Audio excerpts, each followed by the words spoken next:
मेरा नाम यासिर है।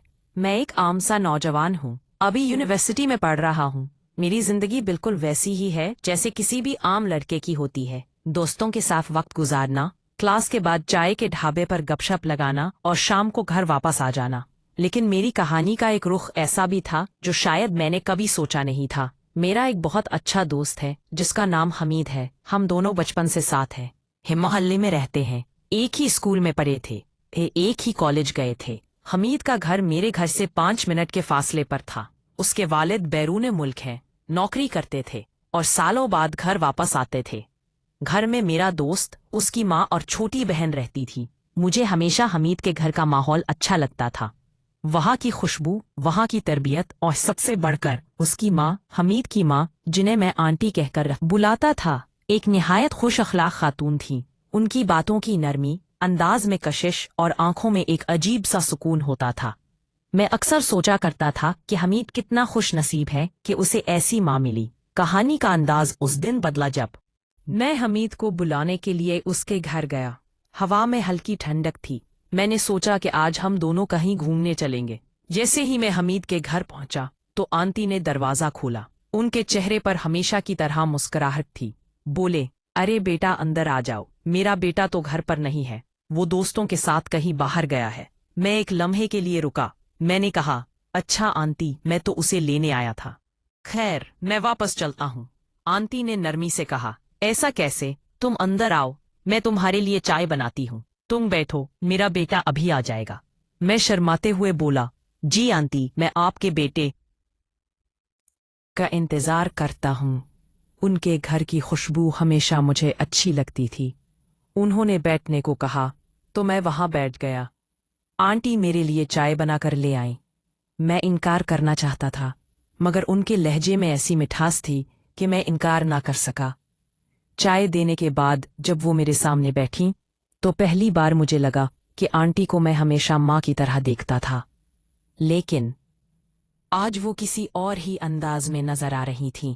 उनके लिबास की खुशबू, आंखों की चमक और बातों का अंदाज मुझे बहुत अलग महसूस हो रहा था। आंटी ने चाय का कप मुझे देते हुए कहा, यासिर, तुम भी तो तुम सब बड़े हो गए हो। पहले तो तुम सब दोस्त छोटे छोटे बच्चे लगते थे, अब तो तुम सबकी जवानी की खुशबू आने ली है। मैंने मुस्कुराते हुए कहा, जी आए। वक्त किसी के बड़े होने का इंतजार नहीं करता। मैंने महसूस किया कि उनकी आंखों में कुछ और ही चल रहा था। चाय पीते हुए बातों का सिलसिला शुरू हो गया। वो मुझसे मेरी पढ़ाई के बारे में पूछ रही थी और फिर आहिस्ता आहिस्ता बातें थोड़ी रंगीन होने लगी। कहने लगी, यासिर, तुम्हारे घर वाले तुम्हारी शादी के बारे में कुछ सोच रहे हैं। मैंने हैरानी से कहा, जी हाँ, अभी तो पढ़ाई पूरा करना है। शादी के बारे में सोचना तो बहुत दूर की बात है। आंटी हंसते हुए बोली, हाँ, लेकिन तुम जैसे लड़के को देखकर कोई भी लड़की दिल हार बैठे। आंटी की ये बात सुनकर मैं थोड़ी देर के लिए खामोश हो गया। मेरे दिल में अजीब सी हलचल मच गई। उनका लहजा आम नहीं था।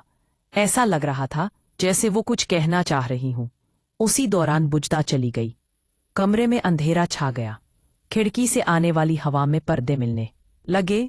मैंने पहली बार से आंटी की आंखों में गहरी नजर डाली। उन पलकें लरज रही मलकी मुस्कुराहट थी।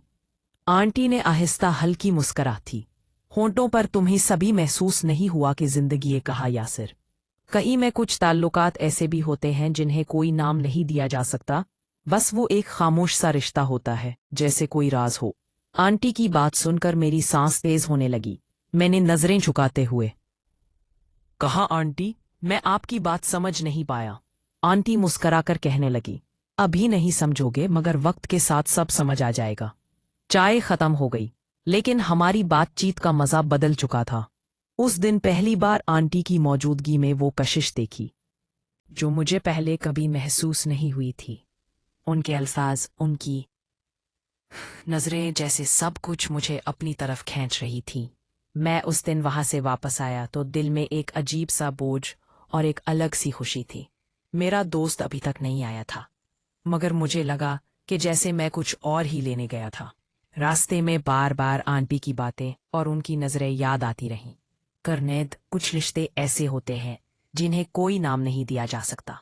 ये जुमला मेरे कानों में बार बार गूंज रहा था। वो दिन मेरी जिंदगी का एक नया मोड़ था। मुझे पता नहीं था कि ये सिर्फ आगाज है, आगे चलकर ये सिलसिला कहाँ तक पहुंचेगा। अगले दिन यूनिवर्सिटी से वापस आते हुए RP बेखबरी में अपने दोस्त के घर की तरफ निकल पड़ा था। दिल में कुछ बेचैनी सी थी। ऐसा लगा जैसे कोई नया राज मेरा इंतजार कर रहा हो। जैसे ही मैं दरवाजे पर पहुंचा, ने दरवाजा खोला। उनकी मुस्कुराहट आज कुछ और ही कहानी सुना रही थी। मुझे देखकर बोले, आज भी मेरा बेटा घर नहीं आया, तुम शायद कल से उसे ढूंढ रहे हो। मैं शर्माते हुए बोला, हाँ मगर कोई बात नहीं। फिर मैंने कहा, अगर आपको बुरा न लगे तो मैं कुछ देर के लिए आपके घर बैठ जाऊं। ने नजरें नीची करते हुए कहा, उसमें बुरा लगने वाली कौन सी बात है बेटा, ये तुम्हारा है, अपना घर है, तुम अंदर आ जाओ। अंदर कमरे का माहौल बदल चुका था। खुशबू आज बहुत ज्यादा थी। पर्दे बंद थे। हल्की रोशनी में कमरा कुछ और ही रंग दिखा रहा था। मैं एक सोफे पर बैठ चुका था। थोड़ी देर बाद आंटी जूस का ग्लास लेकर आई और मेरे पास बैठ गईं। हम दोनों के बीच फासला बहुत कम था। मैं शर्माते हुए पूछा, आंटी आप कल कुछ कह रही थी कि कुछ रिश्ते ऐसे होते हैं जिन्हें नाम नहीं दिया जा सकता। आंटी मेरी बात सुनकर खामोश हो गई। फिर आहिस्ता से कहा, हाँ बेटा, हर बात किताबों में लिखी नहीं होती, कुछ बातें खुद से सीखनी पड़ती हैं। उनके अल्फाज मेरे दिल में गूंज रहे थे। मैंने पहली बार महसूस किया कि मेरी नजरें आंटी की नजरें थाम रही थी, जैसे दोनों जानते हो कि हम ऐसे मोड़ पर आ चुके हैं जहां से वापस जाना बहुत मुश्किल है। आंटी ने बात का रुख बदला। बोली, तुम्हारी शक्ल देखकर लगता है कि तुम्हारे दिल में हजारों सवाल हैं, मगर तुम सवाल करने की हिम्मत नहीं कर पा रहे। मैंने गहरी सांस लेते हुए कहा, हाँ आंटी, मैं खुद भी नहीं जानता कि मेरे दिल क्या कुछ चल रहा है, मगर आपकी बातों में एक अजीब सा असर है।